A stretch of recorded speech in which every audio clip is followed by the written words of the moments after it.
ಸಮಸ್ತ ವಾಸ್ತು ಸಲಹೆ ಯೂಟ್ಯೂಬ್ ಚಾನಲ್ಗೆ ಸಮಸ್ತ ಕರ್ನಾಟಕ ಜನತೆಗೆ ಹೃದಯಪೂರ್ವಕ ಸ್ವಾಗತವನ್ನು ಕೋರುತ್ತಾ ಇವತ್ತಿನ ದಿವಸ ಈ ವಿಡಿಯೋದಲ್ಲಿ ನಾವು ತಿಳಿದುಕೊಳ್ಳುವಂತಹ ವಿಷಯ ಕಾಕಾಯದ ಬಗ್ಗೆ. ವೀಕ್ಷಕರೇ, ಈ ಕಾಕಾಯದ ಸಂಖ್ಯೆ ಶೇಷ ಸಂಖ್ಯೆ 8 ಅಂತ ಆಗಿರುತ್ತದೆ. ಈ ಕಾಕಾಯವು ಕಾಗೆಯಂತೆಯೇ ಅಶುಭವಾಕರವಾಗಿರುವಂತಹ ಆಯ ಆಗಿರುತ್ತದೆ. ಹಾಗಾಗಿ ಈ ಆಯವು ಯಾರಿಗೆ ಶ್ರೇಷ್ಠ ಫಲ ಕೊಡ್ತದೆ ಅಂತ ಕೇಳಿದ್ರೆ, ಹಕ್ಕಿಗಳು ಮತ್ತು ಪಕ್ಷಿಗಳನ್ನ ಯಾರು ಸಾಕಿ ಸಲುಹುವವರಿಗೆ ಮಾತ್ರ ಈ ಶುಭವಾಗಿರುವಂಥದ್ದು. ಹಾಗಾಗಿ ಇನ್ನಿತರೆ ಜನರುಗಳಿಗೆ ಈ ಆಯಾದ ಒಂದು ಫಲಗಳು ಯಾವ ತರ ಇರ್ತದಂತ ನಾವು ತಿಳಿದುಕೊಳ್ಳೋಣ ವೀಕ್ಷಕರೇ. ಇಲ್ಲಿ ಮೂಲತಃ ಗೃಹವಾಸಿಗಳಿಗೆ ಆದಾಯಕ್ಕಿಂತಹ ಖರ್ಚು ಹೆಚ್ಚು. ಮತ್ತು ಈ ಆಯಾದ ಫಲ ಯಾವ ತರ ಇರ್ತದಂತ ಕೇಳಿದ್ರೆ, ಪ್ರಯಾಣ ಜಾಸ್ತಿ ಆಗುವಂಥದ್ದು ಮತ್ತು ಪರಾನ್ನದ ಬದುಕಿಗಾಗಿ ಮತ್ತು ಬಾಳ್ವೆಗಾಗಿ ದುಃಖಮಯವಾಗಿರುವಂತಹ ಒಂದು ಘಟನಾವಳಿಗಳು ತಮ್ಮ ಮನೆಯಲ್ಲೇ ನಡೀತಾನೆ ಇರ್ತದೆ. ಮತ್ತು ಪರರ ಸೇವೆ ದಿನನಿತ್ಯ ತಾವು ಮಾಡಲೇಬೇಕಾಗುತ್ತದೆ. ಮತ್ತು ಇತರರಿಗೆ ಸಹಾಯ ಮಾಡಿ ಆಸ್ತಿಯನ್ನಾಗಲಿ ಮತ್ತು ಸಂಪತ್ತನ್ನಾಗಲಿ ಕಳೆದುಕೊಳ್ಳುವಂತಹ ವಾತಾವರಣಗಳು ತಮ್ಮಲ್ಲಿ ನಡೀತಾನೆ ಇರ್ತದೆ. ಮತ್ತು ಬಹಳಷ್ಟು ಜನರಿಗೆ ಈ ಜೀವನವು ಜುಗುಪ್ಸೆಯಿಂದ ಕೂಡ್ತಾನೆ ಇರ್ತದೆ. ಅಂದ್ರೆ ಇದರ ಅರ್ಥ, ಬಹಳಷ್ಟು ಜನರಿಗೆ ಭಯಂಕರ ಜಿಗುಪ್ಸೆ ಮತ್ತು ಚಿತ್ರಹಿಂಸೆ, ನಾನಾ ತರದ ಒಂದು ಕಿರುಕುಳಗಳು ಮನೆಯಲ್ಲಿ ಕಾಡ್ತಾನೆ ಇರ್ತದೆ. ಮತ್ತು ಜೀವನ ಅಲೋಲ ಕಲೋಲ ಆಗುವಂತಹ ವಾತಾವರಣಗಳು ಬಹಳಷ್ಟು ವಾತಾವರಣದಲ್ಲಿ ಅಲೋಲ ಕಲೋಲನೇ ಆಗ್ತಾ ಇರ್ತದೆ ಅವರ ಜೀವನದಲ್ಲಿ.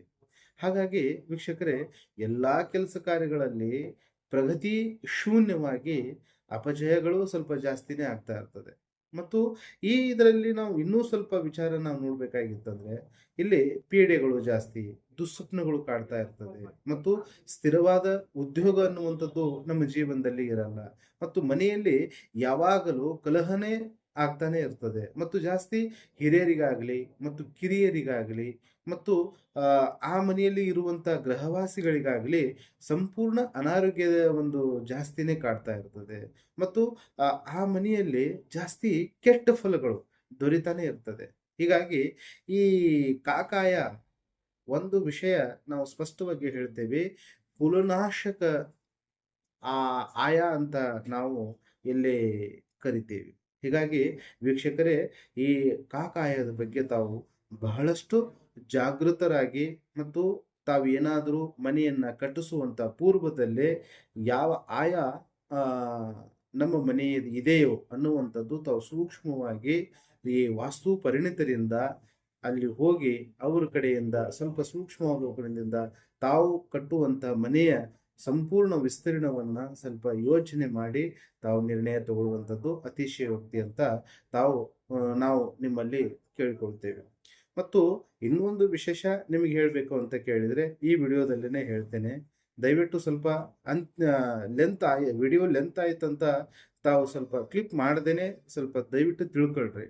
ಧ್ವಜಾಯ ಮತ್ತು ಶಿಮಾಯ ಮತ್ತು ವೃಷಭಾಯ ಮತ್ತು ಗಜಾಯ, ಈ ಈ ಆಯಗಳು ಈ ಗೃಹವಾಸಿಗಳಿಗೆ ಅತ್ಯಂತ ಶುಭವಾಗಿರುವಂತಹ ಆಯಗಳು ಮತ್ತು ಬಹಳಷ್ಟು ಶ್ರೇಷ್ಠವಾಗಿರುವಂಥದ್ದು. ಮತ್ತು ಅದರಲ್ಲಿ ಜನರು ಧ್ವಜಾಯ ಮತ್ತು ವೃಷಭಾಯಗಳನ್ನ ಜಾಸ್ತಿ ಇಷ್ಟಪಡುವಂತ ಜನ ಜಾಸ್ತಿ ಇರ್ತಾರೆ.